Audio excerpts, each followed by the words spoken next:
ఆడపిల్లకు పెళ్ళిళ్ళైనవి, బాబుకు కూడా పెళ్ళయింది. తర్వాత కొన్ని కారణాల వల్ల విడాకులైనవి. మీ అబ్బాయి వయసు ఎంత ఉంటుందండి? అమ్మాయి డిగ్రీ ఫస్ట్ ఇయర్ అంటున్నారు కదా. అప్పుడు ఇప్పుడు 33 సంవత్సరాలు, 34. టైంకి అప్పుడు 20 సంవత్సరాలు. 13 ఏళ్ళు అయిందా మీ అబ్బాయికి పెళ్ళి?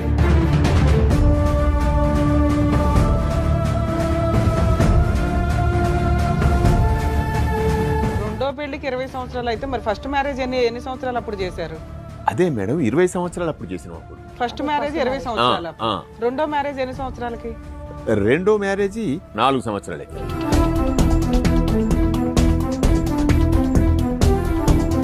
మధ్యలో ఒక అమ్మాయిని లవ్ చేసినాడు. మళ్ళీ మధ్యలో ఫస్ట్ పెళ్ళి అయిపోయిన తర్వాత ఏ పని చెయ్యడు, తాగుతాడు, తండ్రి సంపాదన మీద బతుకుతున్నాడు. ఒక అమ్మాయి కాబట్టి ఒక అమ్మాయి, ఒక అమ్మాయి కాబట్టి ఒక అమ్మాయి. సింపుల్ గొడవ సార్, పెద్ద గొడవే కాదు ఇది, కానీ భయంకరంగా జరిగింది.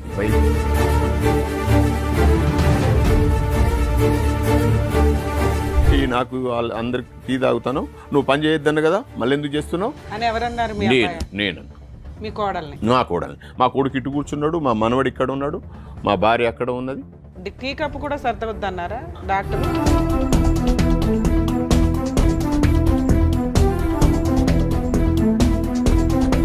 ఆయన అక్కడి నుంచి వచ్చి కొడుకుల సంగతి చూస్తా, వాడు ఏమంటాను నిన్ను, నువ్వు ఒకసారి పోలీస్ స్టేషన్కి పో, పోలీస్ స్టేషన్లో కంప్లైంట్ చేయి, వాళ్ళ కురాలు కొడదాం, వాళ్ళని ఏం చేయాలనో అది చెప్పిస్తా.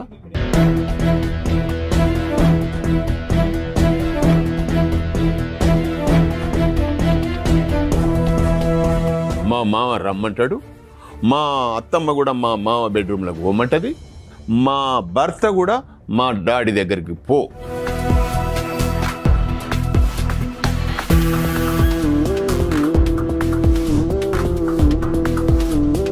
చెప్పకోకుండా కానీ మా ఆయన, మా అత్త, మా మామది మీద ఎక్కువైంది. నా ప్రాణాల మీదకి, నా కొడుకు ప్రాణాల మీదకి వచ్చింది కాబట్టి బయట పెట్టాల్సి వచ్చింది.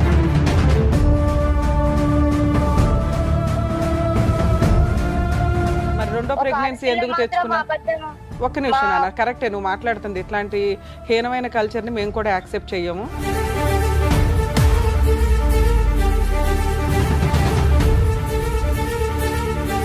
ఆ డెలివరీలు అయిపోయేదాకా ఉండాలి కదా. 7th మంత్ ప్రెగ్నెన్సీ టైంలో ఇంత ఎమోషనల్ గా, ఇంత టీవీ ఛానల్స్ లో కూర్చొని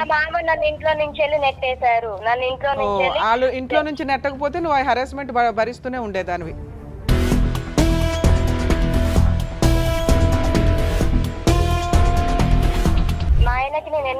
నువ్వు చెప్పాలి తల్లి, వాళ్ళు చెప్పరుగా.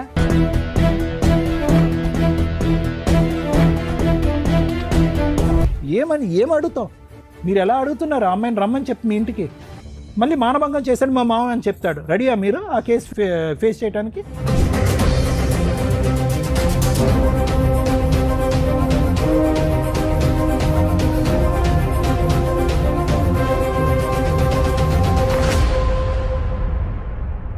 ఈ కార్యక్రమంలో మనతో పాటు ఉన్నారు ప్రముఖ హైకోర్టు అడ్వకేట్ రమ్యాకుల గారు. నమస్తే మేడం. నమస్తే. ప్రముఖ సైకియాట్రిస్ట్ డాక్టర్ కళ్యాణ్ చక్రవర్తి గారు. నమస్తే సార్. ప్లీజ్ కూర్చోండి madam. Sir, madam Maruti Prasad గారని మనం కాల్ చేసి మనల్ని అప్రోచ్ అయ్యారు, బట్ ఆయన రాలేకపోయారనమాట. అంటే 2 times మన వరకు రావడం జరిగింది, బట్ షూటింగ్ వల్ల మనకు డిలే అవ్వటం ఇలా ఉండడం వల్ల ఈ రోజు ఏదో ఆయనకు అర్జెంట్ వర్క్ ఉందని వాళ్ళ పేరెంట్స్ వాళ్ళ ఇష్యూ చెప్పుకోవడానికి ఇక్కడ వరకు వచ్చారు.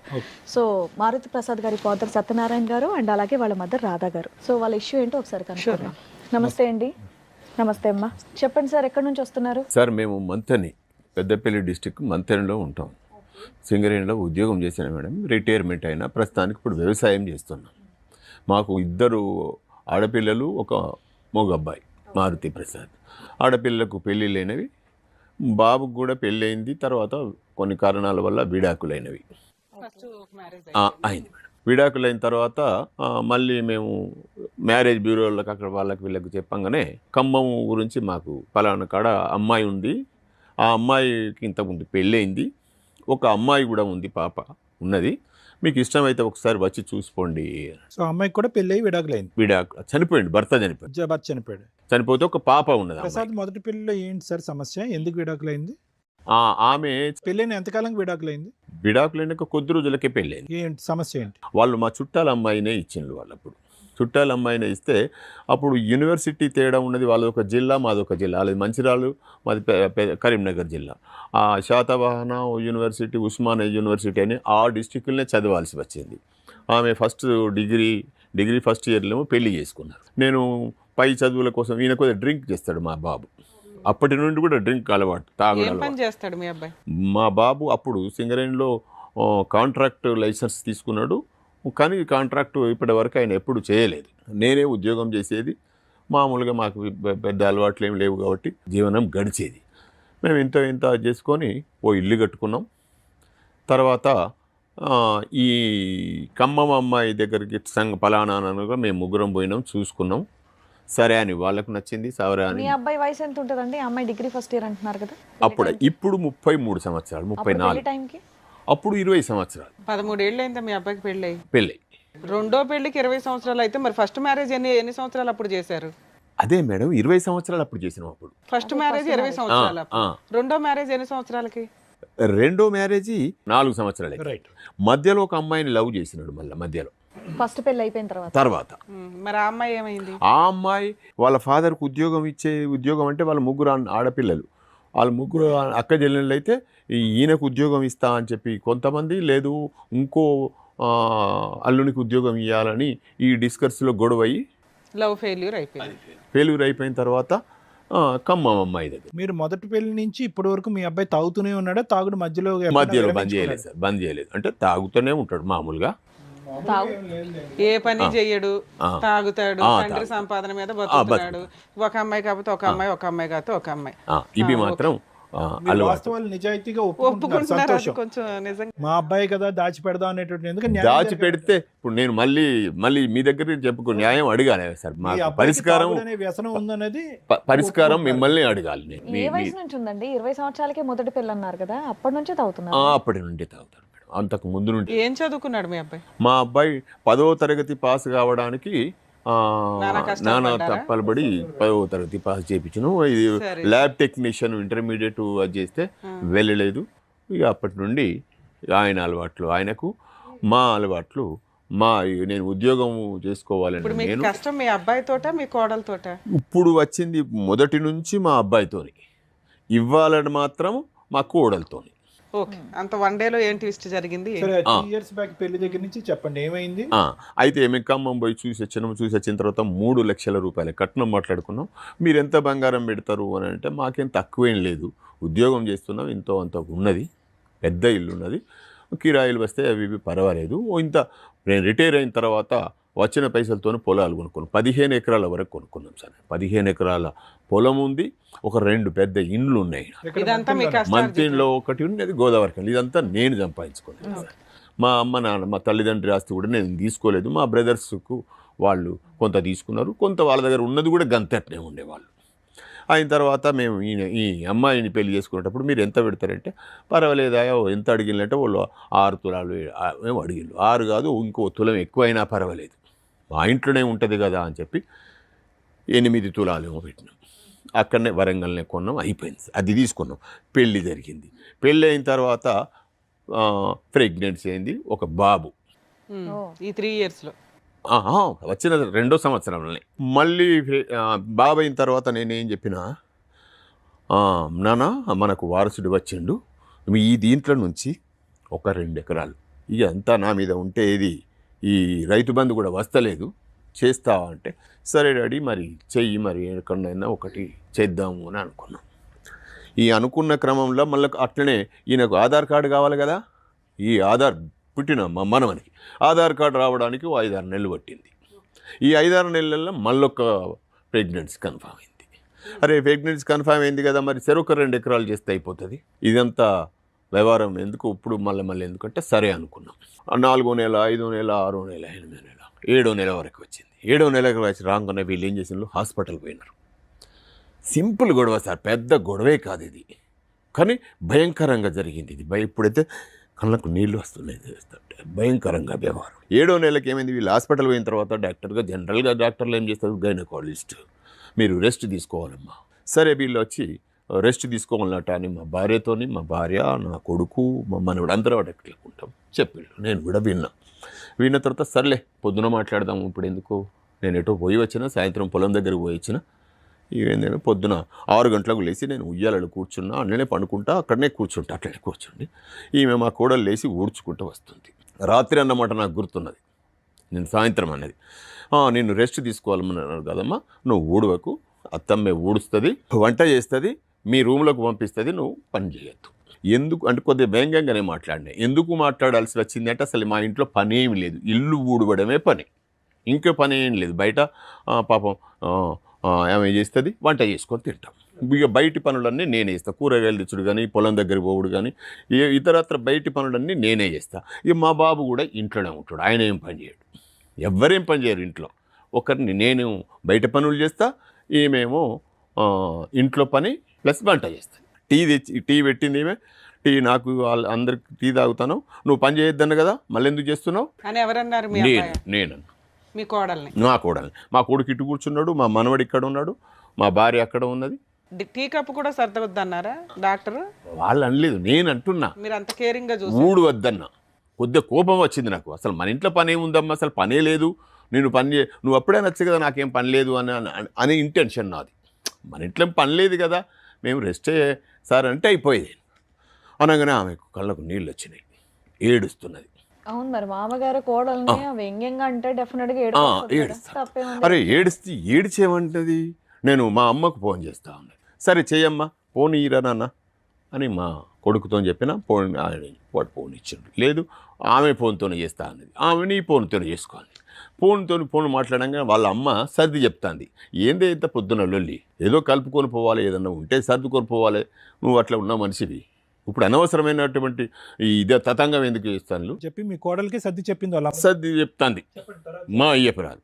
చెప్పిన తర్వాత ఇక అయిపోయిన తర్వాత వీళ్ళ అన్న మంచంలోకి లేచి వచ్చిండో లేకపోతే వాడు ఎక్కడో 6 గంటలకి కదా ఆయన అక్కడి నుంచి వచ్చి కొడుకుల సంగతి చూస్తా, వాడు ఏమంటాను నువ్వు ఒకసారి పోలీస్ స్టేషన్కి పో, పోలీస్ స్టేషన్లో కంప్లైంట్ చేయి, వాళ్ళ రాలకూడదాం, వాళ్ళని ఏం చేయాలనో అది చెప్పిస్తా. ఇక్కడ ఏంటి అంత సీనే ఉంది ఇక్కడ లేదు సార్. అక్కడ నుంచి ఫోన్లో ఈమె ఏడుస్తున్నది కాబట్టి అక్కడ ఏమనిపించిందో ఆయన ఏదో జరిగి, ఇప్పుడు ఈ కళ్ళ ముంగట కనబడితేనేమో ఏం కనబడదు, ఈమె ఫోన్లో ఏడుస్తున్నది. సరే, వాళ్ళిద్దరు రిలేషన్ ఎలా ఉండిందండి మొగుడు పిల్లలది? అప్పటి వరకు గొడవలు లాంటివి లేవు. సో మీ మధ్య కూడా ఎటువంటి డిస్టర్బెన్సెస్ ఎక్కడ ఏమీ లేదు. అత్త మామయ్య కోడలు అందరం మంచిగా వ్యంగ్యంగా అనాల్సిన అవసరం ఏమొచ్చిందండి? నీకు అసలు పని ఎక్కడిది, నీకు అసలు ఆయన ఎట్లా అంటే ఇంత అవుతుంది అనుకోలేదు మేడం. నేను ఎంత పెద్ద రాదాంతం ఇక్కడ దాకా వస్తుంది, సంవత్సరం గడుస్తుంది, ఇదంతా ఇంత పెద్ద ఇష్యూ అవుతుంది అనుకోలేదు. తర్వాత జరిగింది అనగానే ఏమేం చేసింది, వెళ్ళిపోతుంది. నువ్వు పోలీస్ స్టేషన్ పోతా, బయటికి నడువు అని చెప్పి నాకు కోపం వచ్చింది. మా అల్లుడు వాళ్ళ అన్నగాడు తిట్టంగానే నాకు కూడా కోపం వచ్చింది, బీపీ అయింది. నువ్వు పోలీస్ స్టేషన్ దాకా నడువు అని చెప్పి 20 సార్లు అన్నాను. 20 సార్లు అనగానే ఏమై పోలీస్ స్టేషన్ పోయింది. మా మనవడు ఇంట్లో ఉన్నాడు, అందరూ ఇక్కడ ఉన్నాడు. మీరు 20 సార్లు అన్నారు నడువు అవతల నడువు, నువ్వు నన్ను మనాల్సిన మాట కాదు కదా ఇది. ఏమంది? వాళ్ళ అన్నమాట, వాళ్ళ అన్న మీద అనాలి కదా మీరు. నువ్వు నడువు అని చెప్పి ఈమె వచ్చేమన్నది నన్ను ఊకుంచితే నా మెదడు ఊకోలేదు. ఊకుంటూ పక్కదరకు అది పోని, ఎక్కడ కాకపోతుందో ఏం చేస్తుందో చేయని, ఏదన్నా చేసుకొని పో, నన్ను అంత మాట అనాల్సిన అవసరం లేదు. వాళ్ళ అన్న ఒక్క నిమిషం గురుగారు, వాళ్ళ అన్న మాట కోపం వచ్చిందా? ఈ అమ్మాయి ఈ మాత్రం ఇష్యూకి ఫోన్ ఎత్తి వాళ్ళ అన్న మాటకే కోపం వచ్చింది. ఈమె ఏమనలేదు నన్ను, ఈమె ఏమీ అనలేదు, మా కొడుకు ఏమనలేదు. నా పాయింట్ అర్థం కాలేదు మీకు. నేను అనేది ఏంటంటే, ఈ అమ్మాయి ఈ మాత్రం అంశానికి ఫోన్ ఎత్తి వాళ్ళకి చెప్పకుండా ఉంటే అయ్యేది కాదు. సుఖంగా సంతోషంగా ఉన్న ఇంట్లో ఏదో మా మామ ఏదో హెరాస్ చేస్తున్నట్టుగా అని చెప్పేటప్పటికి వాళ్ళు చూడనటువంటి సన్నివేశాన్ని వాళ్ళు ఊహించుకుని ఇక్కడ ఏదో రాత్రి రంపాలు పెడుతున్నారని చెప్పి పోలీస్ స్టేషన్ అని మాట ఎత్తాడు. అది కోపం వచ్చి ఒకసారి అన్నారంటే 10 సార్లు ఏం చేస్తారు వీళ్ళు? కొడుకుల సంగతి చూద్దాం, బొగ్గుద్దబకి కొడదాం, తాను నడువు కంప్లైంట్ చేసి అక్కడే అయిపోయిన తర్వాత ఈమె పోయింది పోలీస్ స్టేషన్. పోగానే అప్పటికి పోయేటప్పుడు ఏమన్నది అడ్డం వచ్చి, ఊకో నువ్వు ఎందుకు మాట్లాడుతావు, రామ్మ లోపలికి రా అని చెప్పి పిలిచింది. సార్ పోనీ ఎందుకు చేస్తావు, అక్కడ పోతే జరిగేది ఏంది, మనం చేసే తప్పేంటిది, అయ్యేది అవుతుంది ఘనకార్యం ఏంది అని పోయింది. మా బాబు వీళ్ళందరూ ఎవ్వరేం మాట్లాడలేదు. ఈమె చక్కగా పోలీస్ స్టేషన్ పోయి పోలీస్ స్టేషన్లో కంప్లైంట్ చేసిన తర్వాత ఎస్ఐ గారు నాకు ఫోన్ చేసి, ఈమె చెప్పింది కదా మా మావయ్య నన్ను ఇట్లా ఎల్లగొట్టిండు అని. ఎస్ఐ గారు పిలవంగానే పోయిన పోలీస్ స్టేషన్కు. పోయిన తర్వాత ఏంటి సత్యనారాయణ ఏం జరిగింది అంటే, సరిగో ఇది జరిగింది అంటే, ఈమె ఏదో చెప్తున్నాను, వెలగొట్టిళ్ళు అది చేసింది ఇది చేసింది అంటే, సరేనమ్మా ఇప్పుడు పరిస్థితి ఏంటిది, నువ్వు రా, అయిపోయింది కదా, పొరపాటు గరపాటు జరిగిపోయింది రా అంటే, నేను రాను, నేను పోతా అన్నది. అప్పటికే వాళ్ళ అన్నకు ఒక బిడ్డ పుట్టి ఒక 15-20 రోజులు అవుతుంది. ఈమె చూడలేదు, మేమే పోయి చూసి వచ్చినాం.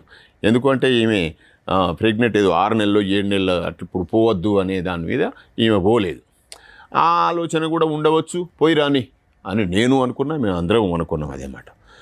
ఈమె డబ్బులు ఏమన్నా ఈ సత్యనారాయణ ఆయనకు మరి డబ్బులు ఏమన్నా ఇవన్న వల్ల ఒక 500 నోటు తీసిచ్చిన. 500 సరిపోతుంది అంటే, కమ్మమే కదా సార్, 500 ఘనకార్యమేం కాదు అని 500 ఇచ్చిన. మరి ఈమె బట్టలు అవి ఇవి కావాలి కదా, మీ మనవన్ని కూడా తీసుకుపోవాలి కదా అని వల్ల ఒక కానిస్టేబుల్ వచ్చిండు, మా ఇంటి దగ్గర వచ్చిండు, బట్టలు మా మనవన్ని ఓ బ్యాగ్ పట్టుకొని వెళ్ళిపోయింది. వద్దమ్మా అని చెప్పినాం, వినలే. అయిన తర్వాత అక్కడ పోయిన తర్వాత వీళ్ళు ఏం చేసిండ్రు, మహిళా పోలీస్ స్టేషన్కు, సఖీ పోలీస్ స్టేషన్కు ఇవి ఏది ప్రెగ్నెన్సీ టైంలో వీళ్ళు కంప్లైంట్ చేసిన తర్వాత ఈయన ఏం చేసిండు, ఇప్పుడు మా బాబు అసలు ప్రాబ్లం, నా ఇంట్లో ప్రాబ్లం ఉంది మాకు ఏంది, ఈయనే మందు తాగడం, మందు తాగొచ్చి లొల్లి చేసాడు. కాదు, నాకు ఒక్క నిమిషం గురుగారు, ఈ 2 సంవత్సరాల్లో 2 కాన్పులు వచ్చినటువంటి మీ అబ్బాయి యొక్క తాగుడు గురించి ఎప్పుడు లొల్లి చేయలేదా, ఎప్పుడు వేలెత్తి చూపెట్టలేదా, ఏంటండి మీ ఏం గొడవలు ఏం కాలేదు సార్. ఈయన తాగుతాడు మామూలుగా, ఆయన వింటాడు, నేను ఎవరి జోలికి ఎందుకు వస్తాడు, డబ్బులు ఇంట్లో నేను ఇస్తా, నాకు అర్థం కాలే, డబ్బులు నేను ఇస్తా, డబ్బులు ఎప్పుడు అడిగితే వీళ్ళు అంటారు అందరు నన్ను, డబ్బులు ఎందుకు ఇస్తాను అని కొడుకుంటే ఇవ్వాల్సిందే, ఇవ్వకుంటే ఈ ఆస్తి నేనేం చేసుకుంటా, నా ఆలోచన కూడా ఇంతే, నేను ఎప్పటికైనా ఇచ్చుడే. అది కాదు సార్, ఇచ్చుడు అంటే కనుక మంచి పనులకి ఇచ్చుడు అయితే, మంచి పనులైనా చెడ్డ పనులైనా ఆయన నన్ను ఆ రకంగా బెదిరిస్తాడు. ఆయన ఇంటెన్షన్, ఆయన మాటల విధానం చూస్తే ఇక నేను నా లైఫ్ వేస్ట్ అంటాడు. అనగానే ఎందుకు నాకు, మీ కొడుకు కూడా ఇండైరెక్ట్ గా మీ కొడుకు కూడా మీకు భారమే అని చెప్తున్నారు మీరు, అంతే కదా. ఆయన తర్వాతనే ఈయన ఏం చేసినాం, రీహాబిలిటేషన్. సూపర్, వెరీ గుడ్, ఎప్పుడో చేయాలి. చేసిన అంతకుముందు కూడా ఒకసారి చేశారా? ఈయన రీహాబిలిటేషన్ పంపియంగానే అక్కడ ఏం జరిగింది, వీళ్ళు సఖీ పోలీస్ స్టేషన్లో కౌన్సిలింగ్ పెట్టి ఇతను రియాబ్లో ఉన్నాడు, ఈయన రియాబ్లో ఉన్నాడు, నేను కౌన్సిలింగ్కి వెళ్ళాలి. మేమిద్దరం కలిసి కౌన్సిలింగ్కి పోయినాం. కౌన్సిలింగ్ పోయినాక వాళ్ళు నన్ను అడిగిండ్రు, మీ బాబు రావాల్సింది మీరెందుకు వచ్చిండ్రు అని. సరిగా ఆయన పరిస్థితి మంచిగా లేడు, హాస్పిటల్లో ఉన్నాడు, నేను వచ్చినా ఏదన్నా ఉంటే మేము మాట్లాడతాం. ఇంకెక్కడికైనా మీ అబ్బాయి తరపున మీరే రిప్రజెంటేషన్? నేనే సరిగా ఇప్పుడు కూడా రావాల్సిందని కారణం కూడా అదే. ఇప్పుడు ఆయన రాకపోవడానికి, ఆయన ఇప్పుడు మాలలో ఉన్నాడు కానీ ఆయన మాట అంటే మాటనే. ఇది ఎన్నోసారి మాల వేసుకోవటం స్వామి అతను? ఈయన 4 నాలుగోసారి.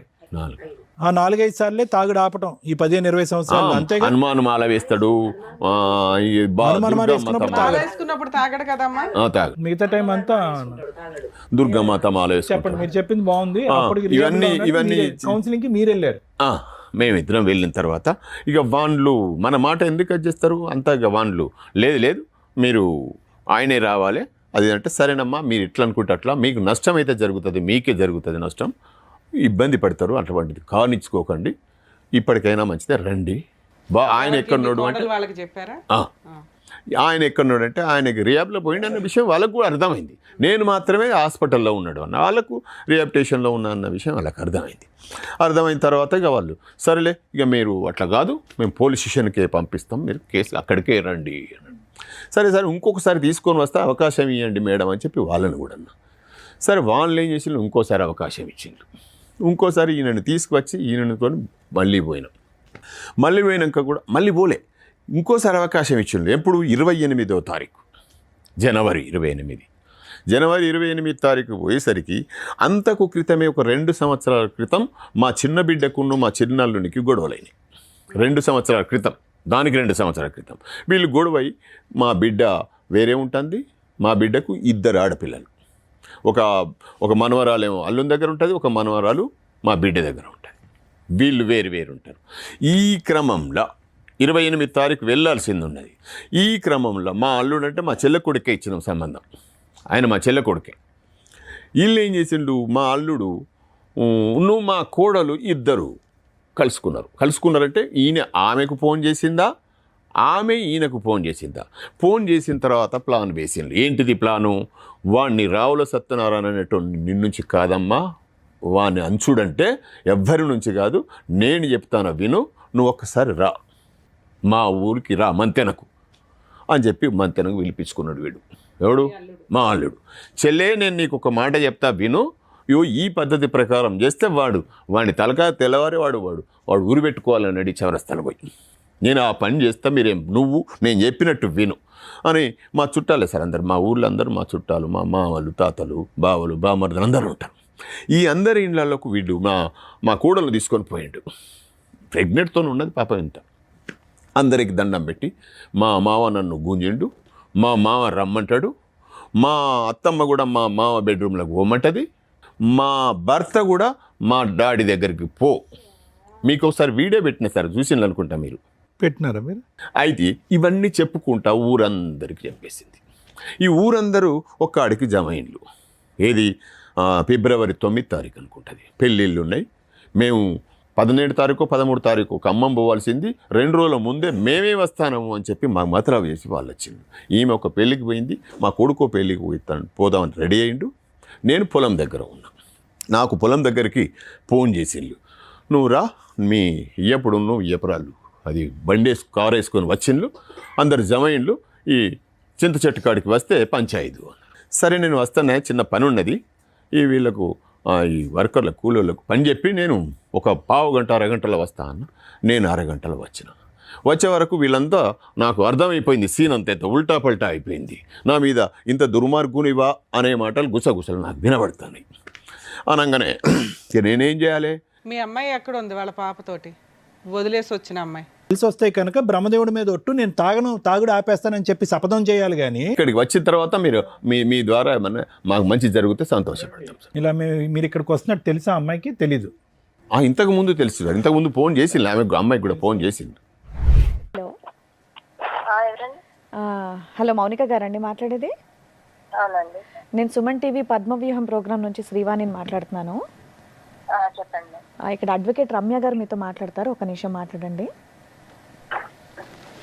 మేడం నేను పాపని తీసుకొని హాస్పిటల్లో ఉన్నాను, నేను తర్వాత కాల్ చేస్తాను మేడం. నానా పర్లేదమ్మా, ఒక్క నిమిషం తల్లి. మీ మావయ్య గారు వీళ్ళు వచ్చారు.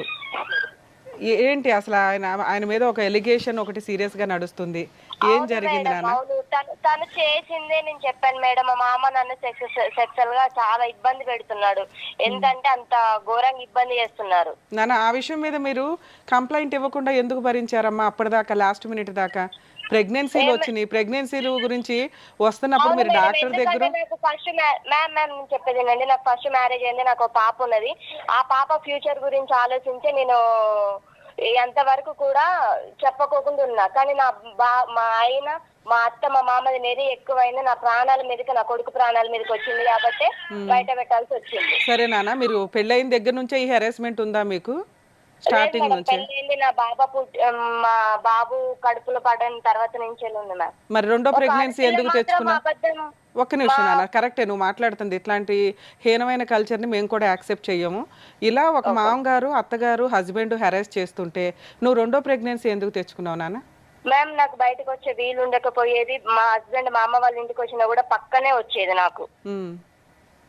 అసలు ఈ ఇంట్లో నీకు ఒక చాలా దారుణమైన ఒక స్త్రీకి జరగకూడని అవమానం జరుగుతుంది, హెరాస్మెంట్ జరుగుతుంది. అలా జరుగుతున్నప్పుడు ఇది ఉండే కాపురమా ఊడే కాపురమా, ఏ రోజు ఎలా వస్తుందో తేడా అని మనం కొంచెం సెకండ్ ప్రెగ్నెన్సీ తెచ్చుకోకుండా ఆగాలి కదా. అవును మేడం, తెచ్చుకోకుండా ఆగాలంటే ఎట్లా అవుతారు? రా పక్క మీదకి రా అని చెప్పేసి గుంజి గొంత దారుణంగా చేసినప్పుడు ఎలా ఉంటారు మేడం? ఇట్లా మాట్లాడదు అమ్మాయి, మీరు అన్న పర్లేదులే కానీ ఇలా చేస్తున్నప్పుడు ఎలా ఉంటారు చెప్పండి? బలవంతంగా ఉన్నప్పుడు ఎలా ఉంటారు? ఓకే, భర్త పరిస్థితి ఏంటమ్మా? మీ ఆయన పరిస్థితి? మా ఆయన మార్నింగ్ లేస్తే తాగడమే పని మేడం. అంత తాగుబోతూ ఇంత హెరాస్మెంట్ ఉన్న కేసులో నిన్ను ఆల్రెడీ ఇంకో పిల్లోడు, ఫస్ట్ పిల్లోడు చిన్న పిల్లాడు అంటే సెకండ్ బాబు, నీ బాబు సెకండ్ బాబు, నీకు చిన్న పిల్లోడు ఉండగా అబ్బాయి మంచం మీదకి వచ్చి తాగొచ్చి లాక్కెళ్ళిపోతుంటే నువ్వు హెరాస్మెంట్ కేసులు కానీ ఏమీ వేయలేదా? అంతకుముందు ఫస్ట్ మ్యారేజ్లో నీకు లీగాలిటీ తెలుసు, కేసులు వేస్తే ఏం జరుగుతుందో తెలుసు. ఎందుకు ఇంత హెరాస్మెంట్ ఎందుకు భరించావు నాన్న?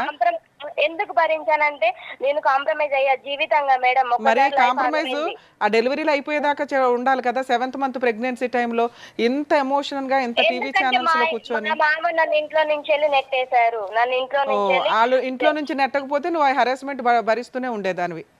అవును సో ఉండేదాన్ని. వాళ్ళ ఇంట్లో నుంచి నెట్టేసి నిన్ను సేవ్ చేశారు ఒక రకంగా అయితే, లేకపోతే ఏ రోజుకి ఏం జరిగేదో కదా తల్లి. అయితే ఒకటి మేడం, మీరు మీడియా నుంచి వెళ్ళి ఇట్లా మాట్లాడడం కాదు, మా ఊరికి వచ్చి మా ఊరు మధ్యలో పంచాయతీ పెట్టి మాట్లాడండి మేడం, ఓకేనా? అమ్మా ఇప్పుడు నిన్నేం ఆయన అనట్లేదమ్మా. వచ్చిన ఇప్పుడు మీ మామగారు ఏమంటున్నారంటే ఇక్కడ మీడియా గురించి మీరు మాట్లాడొద్దమ్మా, ఎందుకంటే మీరు అంతా మీడియాలో కూర్చొని ఆ వీడియోలు మాకు పంపించారు, ఇదేమి సీక్రెట్ ఎపిసోడ్ కాదు మీది.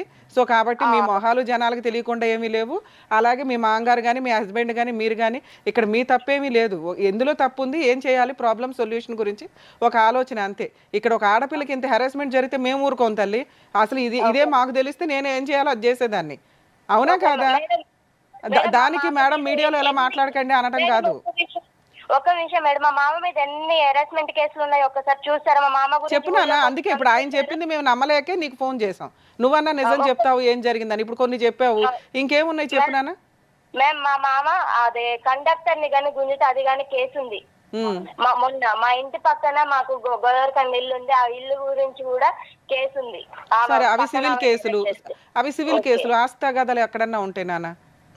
సరే ఇప్పుడు మీ మామగారు కానీ మీ హస్బెండ్ కానీ ఏమడుగుతున్నారంటే, నా మనవడు నా మనవరాలు అక్కడ ఉన్నారండి, కోడలు ఇంటికి వస్తే మాకు సంతోషమే, తన కండిషన్స్ ఏంటో చెప్తే మేము అవన్నీ కేసులు క్లోజ్ చేసుకుని అందరం హ్యాపీగా ఉండడానికి చూస్తాం, లేదా వాళ్ళిద్దరూ బయట ఉన్నా పర్వాలేదు. ఎన్నో భార్య అంటే మేడం ఆయనకి? ఎవరికమ్మా?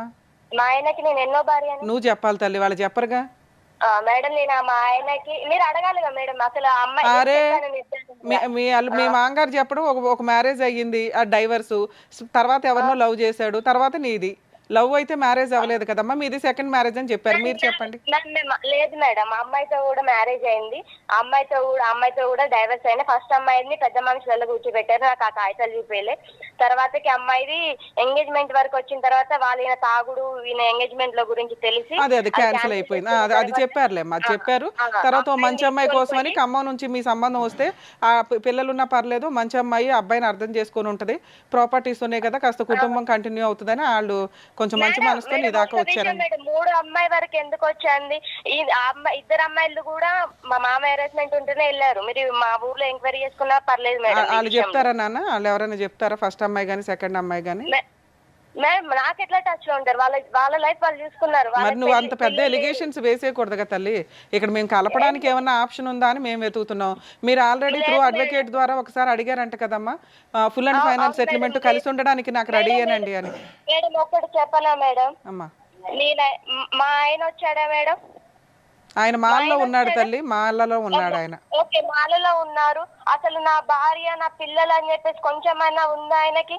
నాన్న ఇప్పుడు ఆయనే వస్తాడు, ఆయన కౌన్సిలింగ్ ఇస్తాం. నీకు ఒక మాట అడుగుతున్నాను వినండి, మీరు 2 acres పిల్లలకి 2 acres 4 acres, ఒక్క నిమిషం తల్లి ఇంతసేపు మాట్లాడడం, 4 acres పిల్లలకి నీకు 2 acres రాస్తే కలిసి కాపురానికి వస్తానన్నమాట, అది ఓకేనా? అలా అంటే మరి మాట్లాడతాం ఆయనతోటి. లేదు మేడం, నాకు నమ్మకం లేదు మేడం ఆయన మీద. ఏది మీకు 6 acres రాసి ఇచ్చినా రారా?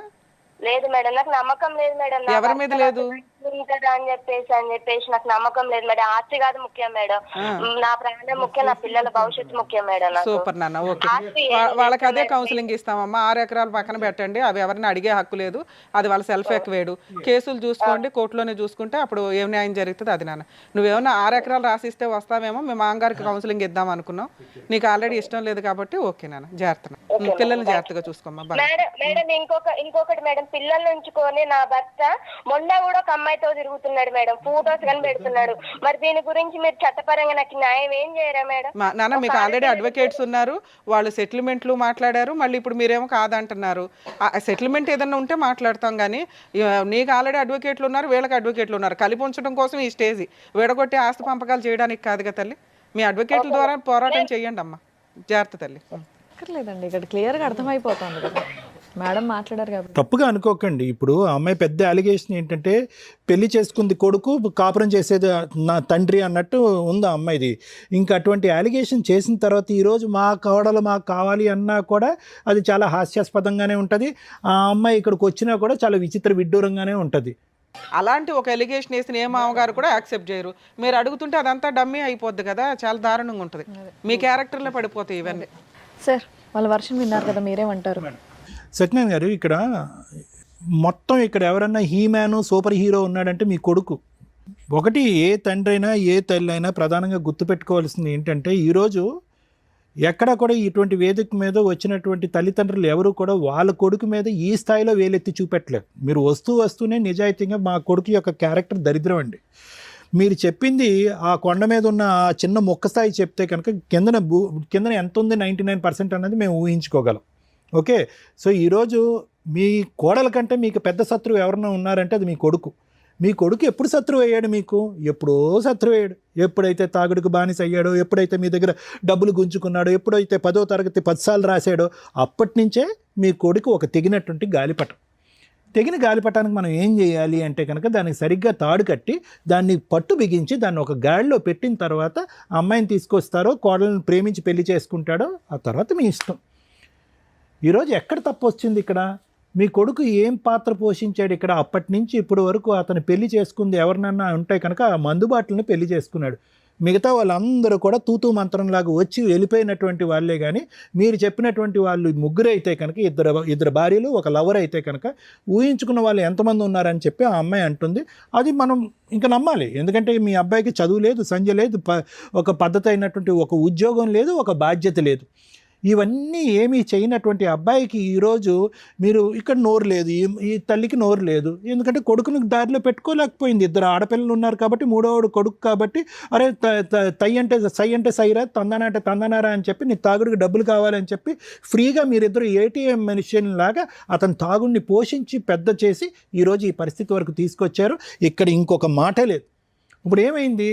మీరు ఫస్ట్ ఆఫ్ ఆల్ మీరు చేయవలసింది ఏంటంటే ఆ అబ్బాయిలో ఒక నిలకడతనం నేర్పించాలి, ఒక ఆలోచన శైలి పెంపొందించాలి, అవసరమైతే 10 సంవత్సరాలు రీహాబిలిటేషన్లో పెట్టాలి, ఇంకో దారిని వెళ్ళి తాగుడు ఆపించాలి, వ్యక్తిత్వాన్ని డెవలప్ చేయాలి. ఇక్కడ ఎక్కడ చేసామండి వ్యక్తిత్వం? ఏదో సామెత ఉందో చూడండి, పెళ్ళి అయితే కనుక పిచ్చి కుదురుతుంది అన్నట్టుగా మీరు పెళ్లి చేసేటటువంటి పనిలోనే పడ్డారు కానీ ఆ అబ్బాయి వ్యక్తిత్వం మార్చలేదు. ఒక తల్లి తండ్రిగా ఎందుకు పనికిరానటువంటి, తప్పుగా అనుకోకండి, సరైనటువంటి ఒక బాధ్యత తీసుకున్నటువంటి ఒక అబ్బాయిని మీరు బాగు చేసేటటువంటి దాంట్లో మీరు ఓటం పాలయ్యి ఈరోజు బయట నుంచి వచ్చేటటువంటి ఆడపిల్ల వచ్చి అతను సరిదిద్దుతుందండి? అంత ఓపిక సహనం ఉంటుందా? ఈ అమ్మాయి ఈరోజు మౌనిక అనేటటువంటి అమ్మాయి ఎప్పటికీ కూడా సత్యనారాయణ గారు మీ అబ్బాయి మీద కూడా పీకల్లోతు ఉంది ఆ అమ్మాయికి. కానీ ఆ అమ్మాయి అక్కడికి అక్కలేదు, ఎందుకంటే పెళ్లి చేసుకుంది అతను, మాట్లాడేది మీరు. సో ఇలాంటి పరిస్థితుల్లో ఏ స్థాయి అలిగేషన్ మీ మీద వచ్చిందో చూడండి. ఆ అమ్మాయి ఏదైనా నాలుగు ఖర్చుకుని ఇప్పుడు ఆ మాట ఈ పబ్లిక్గా ఈ ఫోన్ కాల్లో చెప్పకూడదు అని చెప్పదేమో అని నేను అనుకున్నాను. కానీ ఈరోజు బహిరంగంగా బల్లగుద్ది మళ్ళీ మాట్లాడుతుంది ఆ అమ్మాయి. ఇంకొక మాట కూడా అంది, మీరు ఇచ్చిన ఆఫర్ కూడా నాకు వద్దు అంటుంది ఆ అమ్మాయి. ఈరోజు మీరేమన్నారు? సార్ అక్కడో 2 ఎకరాలు ఇక్కడో 2 ఎకరాలు, ఆ అమ్మాయికి 2 ఎకరాలు అడుగుతుంది కాబట్టి నేను ఆ అమ్మాయికి ఇవ్వను, కానీ మనవరాళ్ళ వరకు ఇస్తానండి, వచ్చి కాపురం చేయమనండి, ఇంట్లో హ్యాపీగా సంతోషంగా చూడాలని మీరు అనుకుంటున్నారు. కానీ ఆ అమ్మాయి ఇప్పటికీ కూడా తన యొక్క ఇంటిగ్రిటీ థ్రెట్, తన యొక్క వ్యక్తిత్వం మీద ఉండేటటువంటి గురి, లేదంటే తన యొక్క ప్రాణాల మీదకు ఉండేటటువంటి భయంతో ఈరోజు మీరు వచ్చేటటువంటి ఆఫర్ కాదు, 6 ఎకరాలు కాదు కదా, మొత్తం 15 ఎకరాలు వచ్చినా కూడా నాకు వద్దు, నాకు అక్కడ సేఫ్టీ లేదని చెప్పి ఆ అమ్మాయి మాట మీద ఆ అమ్మాయి చాలా నిలకడగానే ఉంది. మీరు చెప్పేది ఇప్పుడు ఆ అమ్మాయి చెప్పేది అసలు మ్యాచ్ అవ్వట్లేదు.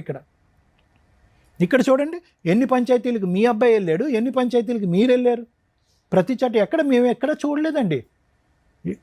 మేము చూడనటువంటిది ఏంటంటే ఇక్కడ వచ్చి కూర్చున్నటువంటి తల్లిదండ్రులు వాళ్ళ కొడుకు యొక్క బానిసమైన తాగుడికి బానిసైనటువంటి కొడుకు యొక్క పాత్రని మార్చుకోలేకపోవటం అనేటటువంటిది ఒక అంశం అయితే కనుక, రెండోది ఏంటంటే కనుక ఇక్కడ మీరు వచ్చి ఎన్ని పంచాయతీలు మీరు అటెండ్ అయ్యి ఉంటారు? ఇక్కడ ఎందుకు ఏ పంచాయతీ కూడా ఎందుకు సక్సెస్ఫుల్ అవ్వట్లేదు అంటే కనుక పెళ్లి చేసుకున్నవాడు మాట్లాడట్లేదు, పెళ్లి చేసుకున్నవాడు తాగుడు ఆపట్లేదు, పెళ్లి చేసుకున్నవాడు బాధ్యత తీసుకోవట్లేదు. అతను తీసుకున్నటువంటి బాధ్యత మీరు తీసుకుని ఇక్కడ పెద్దలుగా ఇక్కడ కూర్చున్నారు. మీరు వర్కౌట్ అవ్వదండి, వర్కౌట్ అవుతుంది. ఇది ఎప్పుడో నువ్వు ఆ అమ్మాయి కేసులు పెట్టినప్పుడు అవునా అంటే ఇక్కడ అన్నిటికంటే బాధ కలిగేది ఏంటంటే కనుక మౌనిక ఎందుకు ఇలా డబుల్ రోల్ ప్లే చేస్తుందో నాకు అర్థం కావట్లేదు. ఆ అమ్మాయి మాటలో స్పీడ్ కనిపిస్తుంది. ఆబ్వియస్లీ తను పడినటువంటి క్షోభ మీరు పడింది. ఈరోజు ఆ అమ్మాయి ఆ మాట అంటే కనుక మీరు అగ్గిలం మీద గుగ్గిలం అవ్వాలి. ఏంటి మీ క్యారెక్టర్ ఇక్కడ పబ్లిక్లో అసాసినేట్ అవుతుంది. మీ క్యారెక్టర్ అంటే చాలాసార్లు నా క్యారెక్టర్ అసాసినేట్ అయ్యింది కాబట్టి ఈరోజు కొత్తగా నాకు అనిపించట్లేదని మీరు అనొచ్చు. కానీ ఈరోజు ఆ అమ్మాయి డబ్బులకి ఆశపడట్లేదు, సేఫ్టీ చూసుకుంటుంది. రెండోది ఏంటంటే పద్ధతిగా ఆ అబ్బాయి మారలేదండి, ఇప్పటికి కూడా తాగుతున్నాడు, వేరే స్త్రీతో కూడా తిరుగుతున్నాడు అనేటటువంటి అంశం ఉంటుంది. అంటే ఆ అమ్మాయి ఉద్దేశం ఏంటంటే మీరు ఆస్తులతో నన్ను కొనలేరు.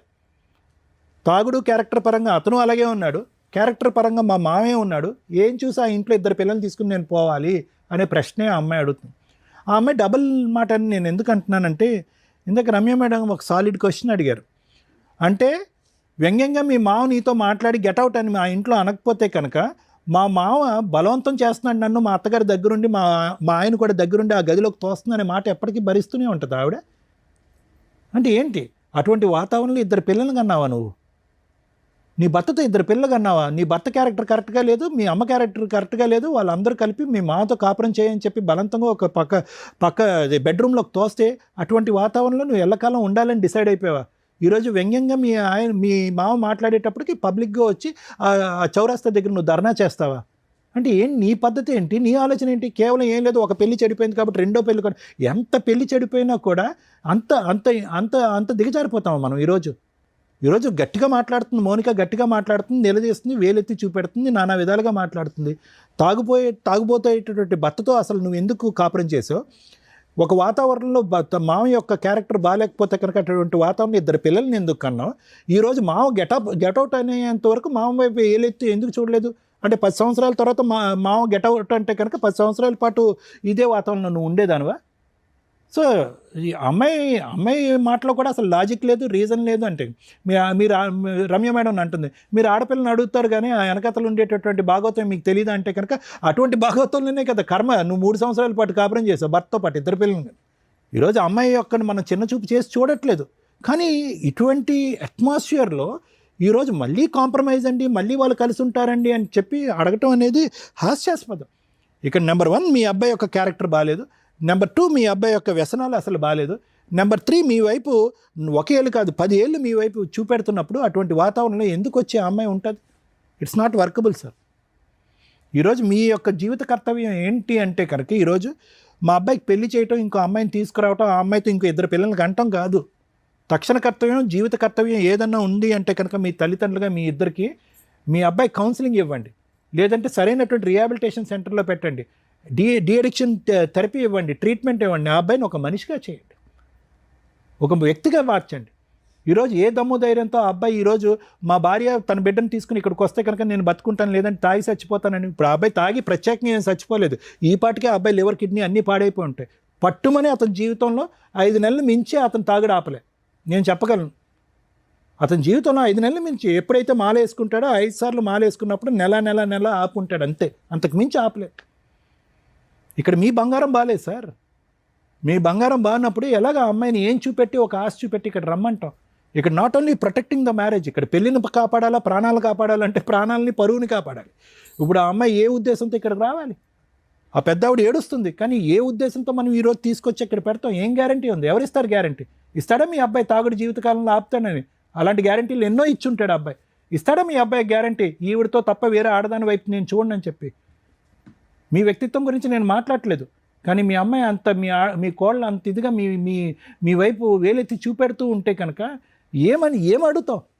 మీరు ఎలా అడుగుతున్నారు? ఆ అమ్మాయిని రమ్మని చెప్పి మీ ఇంటికి మళ్ళీ మానభంగం చేశాడు మా మామ అని చెప్తాడు. రెడీయా మీరు ఆ కేసు ఫేస్ చేయడానికి? మీ అబ్బాయి యొక్క వ్యక్తిత్వం క్యారెక్టర్ కరెక్ట్గా అనంతసేపు మీ భర్త మీద సమాజం ఈ అమ్మాయే కాకుండా నలుగురు వేలెత్తి చూపెట్టేటటువంటి పరిస్థితి క్లీన్ అయ్యేంత వరకు ఈ కాపురం కలిపేటటువంటి ధైర్యం చేసేటటువంటి పెద్ద మనిషి ఎవడో ఉండడు అనేది నా అభిప్రాయం. ఎవడు ధైర్యం చేయకూడదు కూడా, ఎందుకంటే సేఫ్టీ ఇష్యూ గురించి మాట్లాడినప్పుడు అలా చేయకూడదు. అది నా ఉద్దేశం. Thank you. ఏం మాట్లాడదాం? సార్ మీరు మాట్లాడండి. వినండి సార్, ఏం మాట్లాడదాం? ఎందుకు వచ్చారు? జడ్జిమెంట్ ఒకటే కదా సార్. ఎక్స్పెక్ట్ చేసి ఇక్కడికి వచ్చారో నాకు అర్థం కూడా కాలే. మీరు ఇక్కడి దాకా వచ్చినందుకు మీకు కొంత తెలియాలి, ఏంటి న్యాయం ఏంటి, ధర్మం ఏంటి అని. ఇక్కడ ఫస్ట్ మనం ధర్మం గురించి మాట్లాడుకుందాం. ఎందుకంటే నేను ఎప్పుడు మోరల్ వాల్యూస్కి ఎక్కువ ఇంపార్టెన్స్ ఇచ్చే మాట్లాడతా. లీగాలిటీ అనేది ప్రొటెక్షన్ కోసం ఇంకొక దానికోసం రావాలి. మామగారు వర్సెస్ కోడల్ ఈ కేసు ఇంత విన్నారు కదా, దీనివల్ల మనం నేర్చుకునేది ఏంటి? నేర్చుకోవడం కోసమే ఈ ఎపిసోడ్స్. అమ్మ కోడలు గారు ఎవరైతే ఉన్నారో మీ పేరు కూడా నేను మళ్ళీ చెప్పట్లేదు, మీ ఇన్లాస్ ఫేస్లు ఇక్కడ చూపించట్లా. మీ పేరు మీద కొన్ని కోట్ల మంది ఉంటారు సమాజంలో, ఇది మీ కేసు అని ఎవరికి తెలియదు. సో కాబట్టి మీరు ఫ్రీ, మీ అత్తామామలు కూడా ఫ్రీనే. ఇక్కడ ఎవరు మిమ్మల్ని హైలైట్ చేసి ఫేసులు చూపించట్లేదు కాబట్టి రిలాక్స్ ఉండండి. కోడళ్ళు ఈ మధ్య కేసులు వేసేటప్పుడు దారుణంగా దిగజారి ఎలిగేషన్స్ పెట్టడం వల్ల కోర్టులు నిజంగా సఫర్ అవుతున్న అమ్మాయిలకి న్యాయం జరగట్ల. ఈ పాపం మీరు వేసుకుంటారని గుర్తుపెట్టుకోండి. ఫస్ట్ ఆ దిగజారుడు మాటలేంటో తెలుసా? కొత్తగా మామగారు సెక్సువల్ అబ్యూస్ చేశారని, అత్తగారు ఈ కేసులో అయితే అత్తగారే రూమ్లోకి తోసింది, తాగుబోతు భర్త రూమ్లోకి తోశారు. మరి సెక్సువల్ అబ్యూస్ జరిగిందా? జరగల. నేను మాట్లాడిన 3 minutes ఫోన్ కాల్స్లో మీకు 90% క్రాస్ ఎగ్జామినేషన్ అయిపోయినట్టే లెక్క. ఆ అమ్మాయి ధైర్యం లేదా? ఇంత నరకం భరించడానికి అంత అవకాశం ఉందా? ఎందుకు ఉందో చెప్తాను అవన్నీ. దారుణం అండి. ఎప్పుడైనా ఒక మహిళ సెక్సువల్ అబ్యూస్ జరగదా మేడం అంటే జరుగుతాయి. వరస్ట్ ఆఫ్ వరస్ట్ మామగారులు ఎక్కడో ఉంటారు. మామగారు సెక్సువల్ అబ్యూజు, మా ఆయన మా అత్తగారితో పడుకుంటాడు వెళ్ళి, ఇవన్నీ చండాలమైన మాటలమ్మా.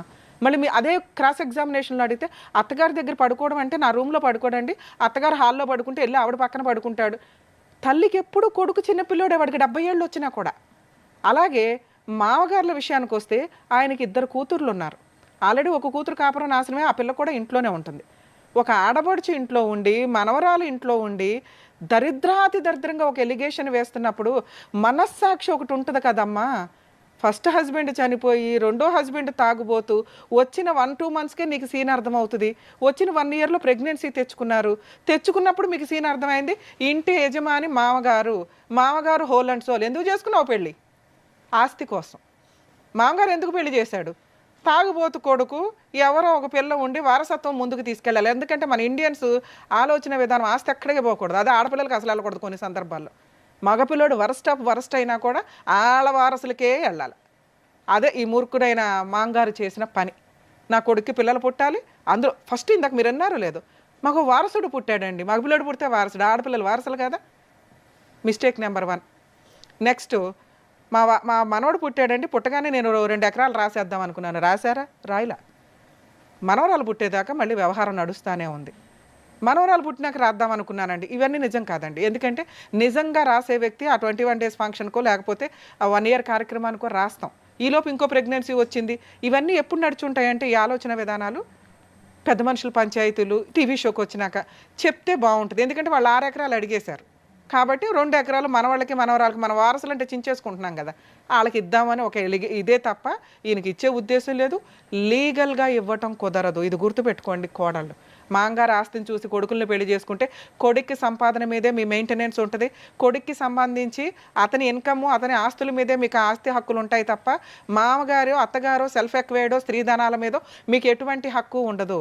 తిన్నగా కాపురాలు చేసి భర్తతో పాటు కంటిన్యూ అవుతూ భర్తకు వచ్చినప్పుడు మీరు తీసుకోవడం అనేది కామన్గా జరిగింది. పెళ్ళిళ్ళు చేసుకోవడం వరస్ట్ ఆఫ్ వరస్ట్ ఎలిగేషను. నిజంగా ఏదైనా స్త్రీకి వాళ్ళ మాంగారి దగ్గర నుంచో, మా బావల దగ్గర నుంచో, మరుదుల దగ్గర నుంచో ఇలాంటి ఒక సెక్సువల్ అబ్యూజ్ జరిగితే తల్లి చెప్పు తీసి కొట్టి బయటికి రండి. ఒక్క సెకండ్ కూడా ఆలోచించొద్దు. మీ క్యారెక్టర్లో పాతాళంలోకి వెళ్ళిపోతాయి. జరుగుతాయి. ఎక్కడో వరస్ట్ కోర్టులో ఒకడు దరిద్రుడు ఎక్కడో ఉంటాడు, వాడు పాపన ఆడిపోతాడు. బయటికి రండి. దీనికంటే సంవత్సరం ఆగి రావడం ఎందుకు? పెళ్ళి అమ్మాయి ఎప్పటి నుంచి జరిగింది నీకు ఈ హెరాస్మెంట్ అంటే ఫస్ట్ బాబు కడుపులో ఉన్న దగ్గర నుంచి. మరి రెండో ప్రెగ్నెన్సీ ఎందుకు తెచ్చుకున్నావు అంటే ప్రిపేర్, కోర్టుకి చెప్పడానికి ప్రిపేర్. జడ్జిలకి తెలియవా? నిజంగా హ్యాట్స్ ఆఫ్ అండి ఫ్యామిలీ కేసులు చేస్తున్న జడ్జెస్ ఎవరైతే ఉన్నారో. ఎందుకంటే ఆ కష్టం ఏంటో మాకు తెలుస్తుంది. ఈ మధ్య ఇంకా వరస్ట్. ఒకప్పుడు ఫ్యామిలీ మ్యాటర్ అంటే ఫ్యామిలీ మ్యాటరే. ఇప్పుడు ఎంత ట్విస్టులు, ఎంత దారుణంగా మాట్లాడుతున్నారు.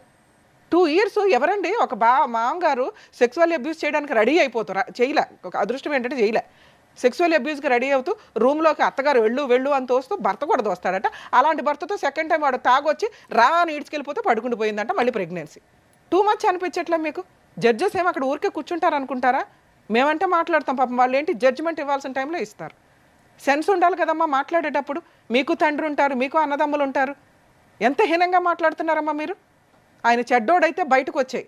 లా అండ్ ఆర్డర్ నీకు ఫేవర్గా ఉంటుంది. సెక్సువల్ అబ్యూస్ని ఏ కోర్టు యాక్సెప్ట్ చేయదు. నువ్వు ఆ రోజు చేసే కేసు స్ట్రాంగ్ కేసు.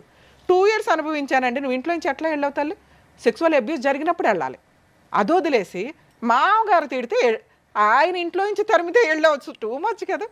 మళ్ళీ సెకండ్ మ్యారేజ్ మేడం, ఇప్పుడేం చేస్తావు? ఇప్పుడు కూడా సెకండ్ మ్యారేజేగా. మేము కలపడానికి ట్రై చేస్తుంటే నువ్వు ఆ ఛాన్స్ కూడా ఇవ్వట్లా. 15 ఎకరాలు కావాలి మనకి కాదా? ఈ ఆస్తి మీ మామగారి స్వార్జితం.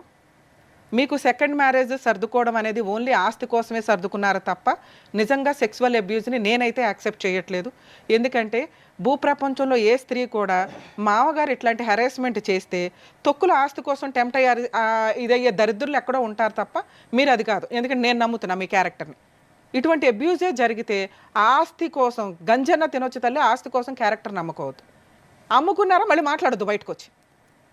ఎందుకంటే మామగారు అంటే ఒక తండ్రి పాత్రలో ఉంటారు తల్లి. చాలామంది కోడళ్ళు వణికిపోతారు ఇప్పుడు ఈ ఎపిసోడ్ వింటే. మామ నవ్వుతూ దగ్గరికి వచ్చినా వాళ్ళకి భయం వేస్తుంది, అమ్మ అని తలని విన్నా భయం వేస్తుంది. ఎందుకంటే ఆ స్పర్శ యొక్క మీనింగ్ ప్రతి స్త్రీకి తెలుసు, ఏ మగాడు ఏ దృష్టితో చేయేస్తాడు అని. ఆ బేసిక్ సెన్స్ లేకుండా బతకట్లేదుగా. ఆస్తుల కోసం బతికారంటే ఆ పాపాలు మూటగట్టుకోవాల్సిన పరిస్థితి. ఇప్పుడు 3 పిల్లల్ని దగ్గర పెట్టుకొని న్యాయ పోరాటం, 498 డీవీసీ, మెయింటెనెన్స్, ఆస్తుల పార్టీషన్. అలాగే తల్లి సుప్రీంకోర్టు దాకా వెళ్ళొచ్చు ఈ కేసులో నువ్వు హ్యాపీగా. నీ భర్త ఏ పని చేయడు, పనికి మాల తాగిపోతూ, ఆయన దగ్గర నుంచి నీకు మెయింటెనెన్స్ కూడా అంతంత మాత్రమే. మరి అత్తమామలు ఇవ్వాలి కదండి అంటే ఎక్కడైనా రీజనబుల్గా ఏదైనా కోర్టు పిల్లల హ్యూమనిటికల్ గ్రౌండ్ మీద ఈయనేదో తెలియక ఇప్పుడు 2 ఎకరాలు 4 ఎకరాలు ఇస్తానన్నాడు కానీ ఆ మాట అనకపోతే ఖచ్చితంగా మెయింటెనెన్స్ కూడా రాదు. అత్తమామల దగ్గర నుంచి వసూలు చేసే రైట్స్ నీకు లేవు. ఇలాంటి ఒక ఎలిగేషన్ వేసిన తర్వాత వాళ్ళే హ్యూమనిటికల్ గ్రౌండ్లో ఇచ్చేవాళ్ళు మీకు. మీరు ఇంత బూతు నెక్స్ట్ పెద్ద మనుషుల పంచాయతీలో ఆయన పరువు తీసేశారు. అర్థమవుతుందా? ఎందుకంటే ఆయన నిజంగా మీకు సెక్సువల్ అబ్యూజ్ చేసి ఉన్న ఈరోజు రమ్య గారు వాయిస్ రేస్ చేయలేకపోతున్నారు. మీరు 2 ఇయర్స్ దాన్ని కంటిన్యూ అవ్వడం వల్ల.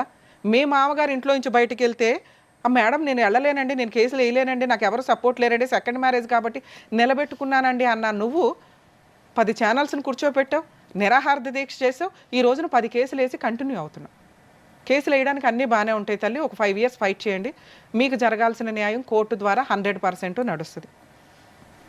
రిమైనింగ్ నీ గురించి మంచిగా మాట్లాడితే మీకు అవసరం సెకండ్ మ్యారేజ్ చేసుకున్నారు. ఫస్ట్ కూతురు ఎవరైతే ఫస్ట్ హస్బెండ్ నుంచి అతను చనిపోవడం వల్ల పుట్టిన పాప ఏదైతే ఉందో అమ్మమ్మ తాతయ్యల దగ్గర పెరుగుతున్న సమయంలో ఖచ్చితంగా వీళ్ళు ఒక కండిషన్ పెట్టారు, మా ఇంటికి తీసుకురాము, మాతో పాటు ఉండడం జరగదు అని. అది ఏ స్త్రీ కన్నా పేగుబంధం లాగేస్తూ ఉంటుంది తల్లి. నీకు అటు ఎక్కువ ఇంట్రెస్ట్ ఉంటుంది కామన్గా. గబా గబా ఇక్కడ ఒక 2 పిల్లల కంటే ఇక్కడ నుంచి కొంత ఆస్తి వస్తుంది.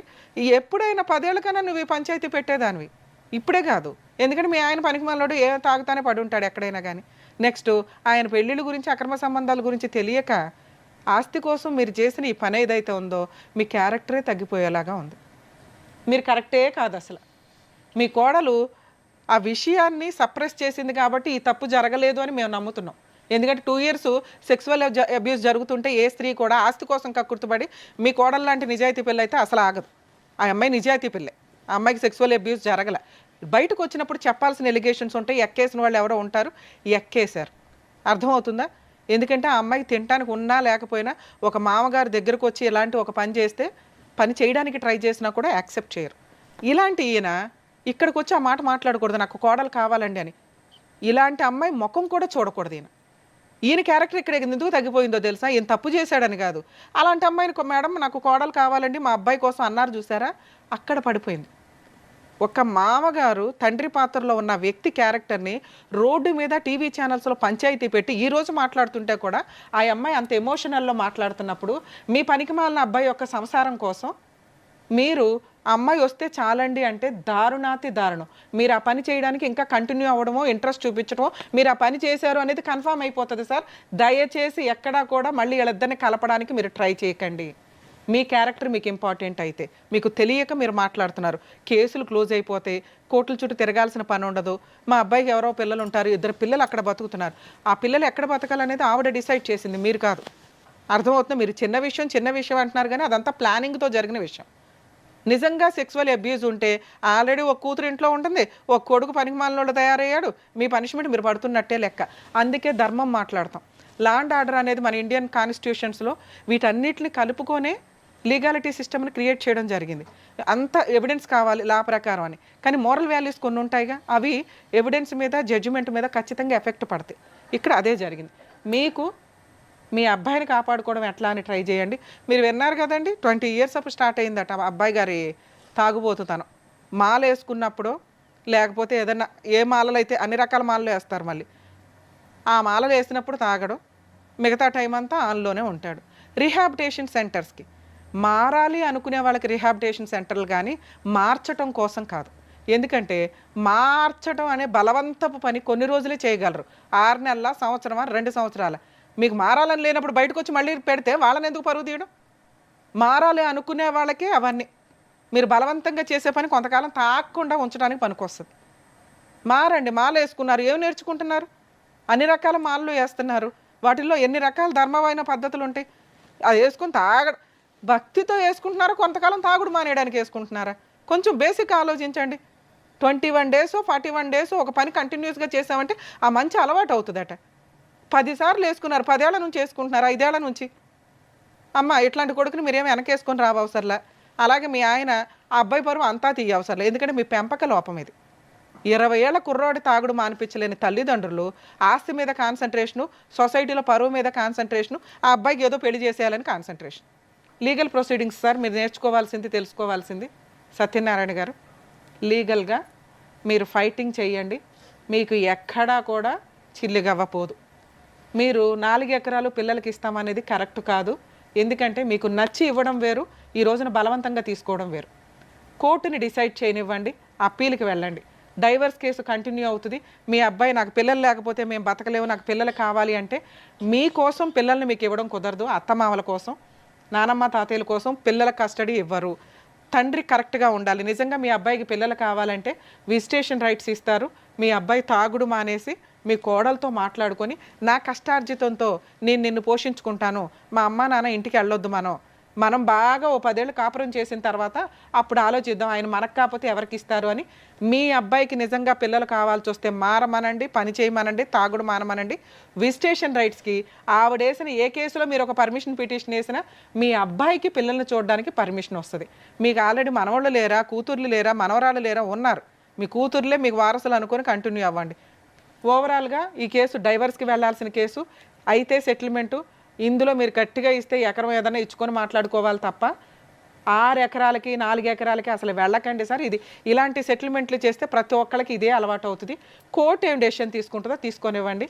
ఎందుకంటే మీ కోడలు వేస్తున్నాయన్నీ ఎలిగేషన్సే, మీ మీద అబాండాలు వేసింది కానీ అవి నిజాలు కాదు. కోర్టులో ప్రూవ్ చేయడం జరగదు. అర్థమవుతుందా? ఒకవేళ అలాంటి ఎవిడెన్స్లు ఏమైనా ఉంటే మీకు తగ్గ పనిష్మెంట్ మీకు పడుతుంది. తప్పు చేసినోడు ఎవరన్నా పనిష్మెంట్ పడాల్సిందే, అత్యాసకు పోయిన వాళ్ళు ఎవరన్నా పనిష్మెంట్లు పడాల్సిందే. మీరు మీ అడ్వకేట్లు చెప్పినట్టు మీరు ప్రాపర్గా ఫైట్ చేసుకుంటూ వెళ్ళండి. కోర్టులో ఏ న్యాయం జరిగిద్దో మీకు అదే న్యాయం ఫైనల్. ఈ స్టేజ్ మీద అయితే మేము ఈ పాయింట్స్ మీద మాట్లాడం, మీ తప్పులు మీకు తెలియజేసాం. మీరు ఇంకెక్కడా కూడా 5 ఎకరాలు ఇస్తాం 3 ఎకరాలు ఇస్తామని అనొద్దు సార్, ఎందుకంటే అది మీ కష్టార్జితం. కేసులు ఏం తేలుతాయో చూసిన తర్వాత మీ ఇష్ట ప్రకారం ఇచ్చుకోండి. Okay madam, thank you madam. Sir నాకు తెలిసి మీకు కావాల్సినటువంటి సొల్యూషన్ ఇక్కడ దొరికిందనే నేను అనుకుంటున్నాను. అంటే ఏం చేయాలి, ఎలా ఉంటే బెటర్ అనేది మీరు అడిగిన దానికి కరెక్ట్గా ఆన్సర్ చెప్పారు. అది మీరు చేస్తే కరెక్ట్ అని మా ఉద్దేశం. Thank you sir, thank you madam. మరో కథతో మళ్ళీ కలుద్దాం.